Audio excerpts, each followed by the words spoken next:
بسم الله الرحمن الرحيم الحمد لله رب العالمين وصلى الله على نبينا محمد وعلى آله وأصحابه أجمعين۔ آج اس دنیا میں بہت سے دن اور بہت سے مہینوں کی جو شرعی حیثیت ہونی چاہیے وہ لوگوں کے درمیان سے غائب ہے، اور ظاہر بات ہے جب کسی چیز کی شرعی حیثیت غائب ہوگی تو اس کی جگہ پر بدعات اور خرافات اپنی جگہ بنا لیں گی۔ کیوں؟ اس لیے کہ اللہ کے رسول صلی اللہ علیہ وسلم کی ایک حدیث ہے کہ جب بھی کوئی قوم کوئی بدعت ایجاد کرتی ہے تو اللہ تبارک و تعالی اس کے درمیان سے ایک سنت کو اٹھا لیتا ہے، اور قیامت تک اس وقت تک واپس نہیں کی جاتی جب تک کہ وہ لوگ اپنی اس بدعت سے توبہ نہ کر لیں اور بدعت کو چھوڑ نہ دیں۔ یہ حدیث اگرچہ سند کے لحاظ سے ضعیف ہے، البتہ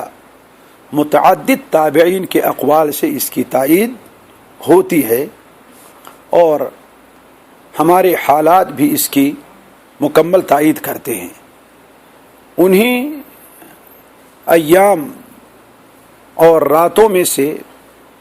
ایک رات 15ویں شعبان بھی ہے۔ اس کی اصل حیثیت نبی کریم صلی اللہ علیہ وسلم کے فرمودات اور آپ کے عمل سے کیا ہے، اور آج لوگوں نے اسے کیا شکل دے دی ہے، دونوں میں زمین اور آسمان کا فرق ہے۔ نبی کریم صلی اللہ علیہ وسلم سے خصوصی طور پر کسی بھی صحیح حدیث یا یہ کہہ لیجئے کہ ایسی ضعیف حدیث جسے قبول کیا جا سکے، فضائل اعمال میں جس پر عمل کیا جا سکے، کوئی بھی ایسی حدیث پورے دفتر حدیث کے اندر موجود نہیں ہے کہ نبی کریم صلی اللہ علیہ وسلم اس رات یا 15 شعبان کے دن کو کوئی اہمیت دیتے تھے۔ نبی کریم صلی اللہ علیہ وسلم اور صحابہ کرام اس رات کو عمل کے لحاظ سے، بیداری کے لحاظ سے دوسری راتوں پر کوئی فوقیت نہیں دیا کرتے تھے۔ شعبان سے متعلق نبی کریم صلی اللہ علیہ وسلم اور آپ کے بعد صحابہ کرام کا عمل یہی رہا ہے کہ اس مبارک مہینے میں کثرت سے روزہ رکھا جائے۔ اس مبارک مہینے میں تابعین اور صحابہ کے زمانے میں یہ تھا کہ کثرت سے قرآن مجید کی تلاوت کی جائے۔ اس مبارک مہینے کو غنیمت سمجھا جائے کہ انسان اپنی عادت بنا لے، اپنا مزاج بنا لے کہ اس کے بعد ایک مہینہ سخت محنت کا، یعنی عبادت کے میدان میں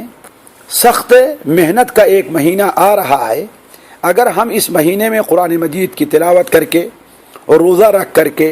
اگر اپنی عادت نہیں بنا لیں گے تو آنے والا مہینہ ہمارے اوپر بہت ہی بھاری اور مشکل پڑے گا، جیسا کہ آج حالات بتلاتے ہیں کہ رمضان کی آمد ہمارے اور آپ کے لیے خوشی کا سبب نہیں ہوتی، بلکہ خصوصاً ان دنوں میں جبکہ رمضان المبارک میں گرمی زیادہ رہے گی، دھوپ سخت رہے گی، کام کے مالے لوگ اس مبارک مہینے کی آمد سے کس قدر پریشان اور کس قدر الجھن کے شکار ہیں۔ حالانکہ چاہیے تو یہ تھا کہ اس مبارک مہینے کی آمد پر ہمیں اور آپ کو خوشی محسوس ہو، بلکہ ہم اور آپ اس مہینے کا انتظار کریں۔ تو اس کی وجہ یہی ہے کہ ہم نے اس سے پہلے والا جو مہینہ ہے، یعنی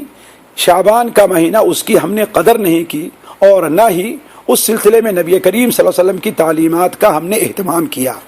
آج شب برات کی جو اہمیت دے دی گئی ہے، نبی کریم صلی اللہ علیہ وسلم، صحابہ کرام کے زمانے میں یا کبار تابعین کے ابتدائی زمانے میں اس مہینے، اس رات کی کوئی اہمیت نہیں، اس رات کو کوئی اہمیت نہیں دی جاتی تھی، نہ اس رات کو جاگا جاتا تھا، نہ عبادت کی جاتی تھی۔ بعد کے تابعین میں یعنی متاخرین کے اندر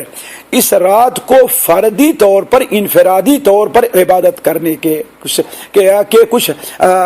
حالات، کچھ واقعات سامنے آتے ہیں۔ تو اسی زمانے میں محدثین کا اور علماء کا آپس میں اختلاف ہو گیا، کچھ لوگوں نے تو اسے بدعت قرار دیا، کیوں؟ اس لیے کہ نبی کریم صلی اللہ علیہ وسلم اور صحابہ کرام کا عمل نہیں تھا، اور کچھ لوگوں نے صرف اس لیے کہ یہ شعبان کا مہینہ مبارک ہے اور نبی کریم صلی اللہ علیہ وسلم کی اس حدیث کے پیش نظر جس میں آپ صلی اللہ علیہ وسلم نے ارشاد فرمایا کہ 15ویں شب کو شعبان کی 15ویں شب کو اللہ تعالیٰ بندوں کی طرف نظر کرتا ہے اور مشرک اور کینہ پرور کے علاوہ سب کو معاف کر دیتا ہے، تو اس حدیث کے پیش نظر کچھ لوگوں نے اس رات کی بیداری کا اہتمام کیا،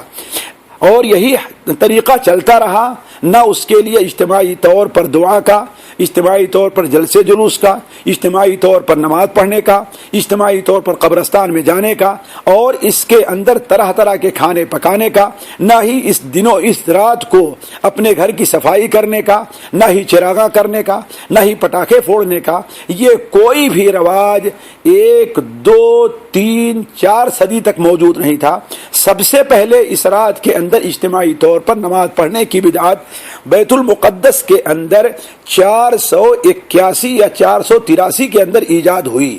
اس کے پہلے اجتماعی طور پر اس رات کے